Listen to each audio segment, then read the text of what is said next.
విశాఖపట్నంలో బొత్స సత్యనారాయణ మాట్లాడుతున్నారు. ఇప్పుడు లైవ్లో చూద్దాం. అని సాక్షాత్తు పోలీస్ శాఖ పోలీసు అధికారులు ఇచ్చిన నోటీస్ ఇది. మళ్ళీ ఆయన అంటాడు ఎవరు వద్దన్నారు వెళ్ళొద్దన్నారు అంటారు. అంటే చట్టం పట్ల నీకు గౌరవం ఉందా లేదా, లేదు నీ అధికారులు నీ చెప్పు చేతుల్లో ఉన్నారా లేదా, ఏంటిది ఈ గందరగోళం? నేను రాష్ట్రంలో 3 దఫాలుగానే 15 సంవత్సరాల మంత్రిగా ఉన్నాను. ప్రభుత్వంలో వ్యక్తులు ప్రతి అంశాన్ని సున్నితంగా తీసుకుంటూ ఆలోచన చేస్తూ ప్రజలకు ఏ విధమైన ఇబ్బంది కలగకుండా చూసుకోవాల్సిన బాధ్యత ప్రభుత్వాల్లో ఉన్న నాయకులది, అలాగే ప్రతిపక్షాలది. ఆ నేపథ్యంలో ఒక మాజీ ముఖ్యమంత్రిగా జరుగుతున్న పరిణామాలని దేవుని క్షమాపణ కోరడానికి వెళ్ళి ఇగో ఇలాంటి పరిస్థితుల్లో జరుగుతున్నాయి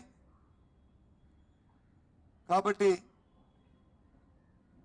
మీరు వచ్చి ఒక మంచి బుద్ధిని ప్రసాదించండి ప్రభుత్వం ఉన్న నాయకులని కోరడానికి వెళ్తున్న అలా మన నేపథ్యంలో ఆటంకాలు పెడుతూ లేనిపోయిన కొత్త విషయాలు తీసుకొస్తూ నిన్న జరిగిన గందరగోళం 24 గంటల్లో జరిగిన గందరగోళం ఈ రాష్ట్ర ప్రధాని అందరూ చూస్తూనే ఉన్నారు.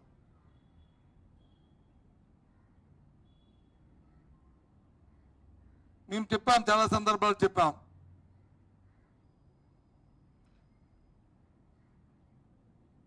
ఆ భగవంతుడికి ఇచ్చే నైవేద్యంలో ప్రసాదంలో లడ్డూ ప్రసాదంలో కానీ నైవేద్యంలో కానీ వాడే పదార్థాల్లో ముఖ్యంగా నెయ్యిలో కల్తీ జరిగితే ఓ థర్డ్ పార్టీ ఎంక్వైరీ చేసి నిరూపించి ఎవరైతే ఆ కార్యక్రమం చేశారో వారిని శిక్షించండి. మీరు శిక్షించకపోయిన దేవదేవుడు తప్పకుండా శిక్షిస్తాడు, చేసిన వాళ్ళని శిక్షిస్తాడు. లేకపోతే ఆరోపణలు చేస్తున్న వాళ్ళని సరే శిక్షకి మరి ఆ వారిని శిక్షిస్తాడు అని చెప్పి దానికి తయారుగా ఉన్నామన్న విషయాన్ని చెప్పాం. తన మనుషులు వేసుకుని అతను ఆడిన అబద్ధాన్ని దాన్ని వచ్చి నిజం చేయడానికి ఆయన తాపత్రయపడుతున్న నేపథ్యాన్ని చూస్తే నిజంగా చెప్పాను, ఎంత జాలేస్తుంది, అందుకే జాలేస్తుందని చెప్పాను. ఏముంది, ఒక లేఖ ప్రభుత్వం తరఫున లేఖ రాయండి, హైకోర్టుకి రాయండి, సుప్రీంకోర్టుకి రాయండి, సిబిఐకి రాయండి, మీ మేధంలో కమిటీ వేయండి, ఎంక్వైరీ చేయమని రాయండి. తప్పేముంది థర్డ్ పార్టీని? తప్పు జరిగితే ఎవరు జరిగితే వారే శిక్షార్హులు. ఎందుకు రాయట్లేదు? ఎందుకు ఎందుకు హైకోర్టును వచ్చి రిక్వెస్ట్ చేయట్లేదు? ఎందుకు సుప్రీంకోర్టుకి ప్రభుత్వం తరఫున లేఖ ఎందుకు రాయట్లేదు?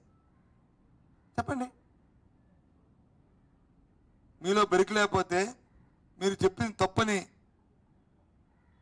మీకు తెలుసు కాబట్టే మీరు ఈ పని చేయట్లేదు. లేకపోతే చేసేవారే. అంటే మీరు ఆడిన అబద్ధానికి దాన్ని నిజం చేసుకోవడానికి సాక్షాత్ భగవంతుని వెంకటేశ్వర స్వామినే పరంగా పెట్టడం ధర్మం కాదు, ఇది న్యాయం కాదు. ఎందరో భక్తులు, ఎంతో మంది భక్తుల మనోభావాలకి దీనికి దెబ్బతింటున్న పరిస్థితి, ఎంతో మంది అవి శోభిస్తున్న పరిస్థితి, బాధపడుతున్న నేపథ్యం. నాకు అర్థమైన విషయం, ముఖ్యంగా భారతీయ జనతా పార్టీ మతత్వం